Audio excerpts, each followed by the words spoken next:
Hey guys, Drifter here. Today I'm going to try to answer one of the questions I get most often in my inbox, and that's how can I be a pro gamer? Getting a lot of questions these days. How can I join a pro team? How can I get better? How can I be or join MLG? I want to be on main stage playing, so that's what I'm going to help you answer today. The gameplay that you're going to get to see is me trying to carry my team as hard as I possibly could. My gameplay is excellent, objective oriented, getting my streaks, KEM, or not the map specific streaks, everything that I possibly can, but the team just wouldn't allow me to follow up. I joined the game way too late to turn it around. And before we get started, some things to consider about being a pro is that it takes a long time to get good. It's going to take a lot of practice. This advice isn't going to make you instantly better overnight.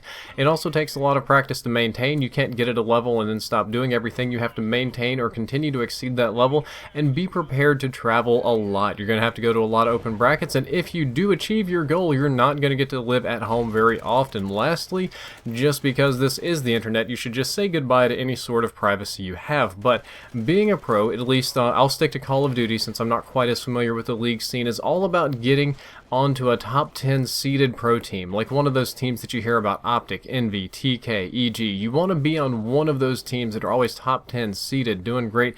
And the question is, well, how do I do that? How do I get on these teams? Well, they're always recruiting people, they're always building people, and you need to be the best in that pool of potential candidates. And it's not just about being good, it's also about being known as being good. People have to know you, they have to know who you are, they have to know your personality, and they also have to know that you're good. There's lots of amazing, awesome, talented amateur players out there that could change the face of esports as we know it, but they just aren't known yet. Nobody has a clue who they are, and we don't add randoms on our big teams. Before you get started, you'll need a little bit of equipment. A gaming headset's an absolute must. Sound whoring is a huge thing in competitive. A capture card with which to stream or record your matches is going to be essential in the getting known step, and a Scuf is going to be nice too. There are some people that play without them, but they do help a lot. You'll want to join game battles or MLG.com or UMG or whatever gaming ladder site it is that you feel would be best. I'm going to recommend game battles just because it's the biggest and most known. You know, you're going to want to play teams of 4, you know, Scrim 4, Need a Team, TS4, all that sort of stuff you see on Twitter. You can either join a team of randoms, because they do have people looking for teams. This is the first time I've ever used this kill streak before, and to be honest, I don't like it very much. It's not very useful. It's kind of hard to hit people, not very accurate. You can create your own team. You can also go in as a free agent, a lot of draft. If that's just not panning out for you, but even if it is, I highly recommend you play in 1v1 ladders, you play 2v2 ladders, you play 3v3s, you play customs, you play every single thing that you get the opportunity to play, every tournament that you can afford to get into, everything that you can play, every ladder, every team. Keep on playing. Play a lot. You're going to want to do at least 1 or 2 of these matches a day. Put a couple hours in, and you're going to grind, and you're going to lose a lot. You're not guaranteed to win those. We know this, but every single time you play a game, you're going to be getting better.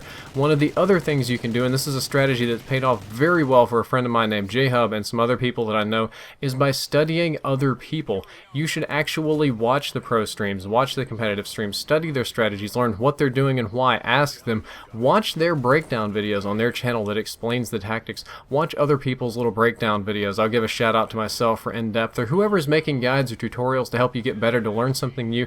You want to learn as much as you possibly can, and then when it comes time for you to show on your own ladder, on your own team, on your own game battles thing, you want to replicate. If you can improve upon it, that's great, but right now we're just trying to recreate it. We're trying to get you up to par, not super par, and you're going to need to practice in pubs a bit too. Pubs do get neglected a little bit in the esports, the public matches or whatever, but that is a great place to practice all sorts of things. It puts you up against unusual tactics. It's a good place to sharpen your reflexes and other stuff. It'll kind of work out some of the other muscles that we say don't get worked in some of the more repetitive competitive matches. However, that's part of the component. If you do this consistently, you're not going to be able to do it instantly. We're talking like 6 months of work I just described in the last 2 minutes.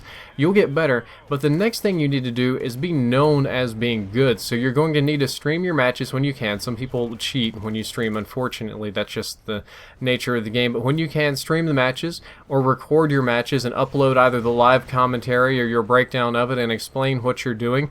This you can use on your YouTube and your Twitch to kind of grow an audience. You might not be a superstar overnight. Hell, if you're doing competitive, you probably won't be a superstar until you're on one of those teams. Then you'll get that optic juice going on or something, but At least people will be able to see you, they'll be able to know you, you will be known in the community, and you will be known as who you are and how you perform. If you're bad, people are going to know you as that bad pro. If you're good, people are going to know you as that guy that's good. It's going to be much easier to get on big amateur teams, to get on other people's teams and brackets. It's going to get a lot easier. Also, you should tweet often, tweet other pros, talk to people.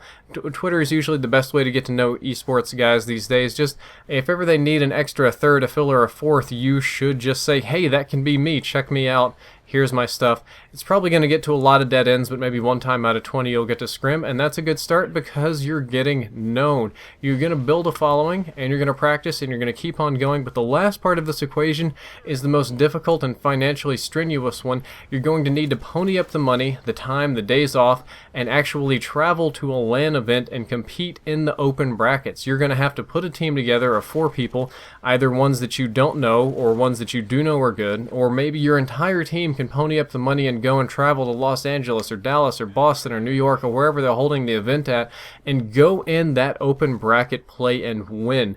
If you win an open bracket and come all the way out and get to play pro teams, that's good. That helps get you known. People pay attention to that. You're on your way.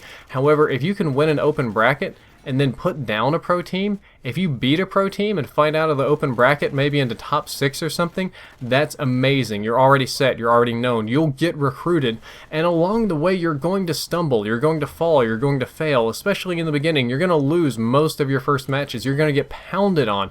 Your YouTube is going to be depressing when only 3 people are watching your videos, but it all snowballs, it grows and builds on itself. It takes time and patience and love and tenderness and care. I'm talking about it like it's a beautiful woman, but it's a dadgum, artificial idea, channel, a following. It all snowballs. The first follower you get is going to be harder than the first 10.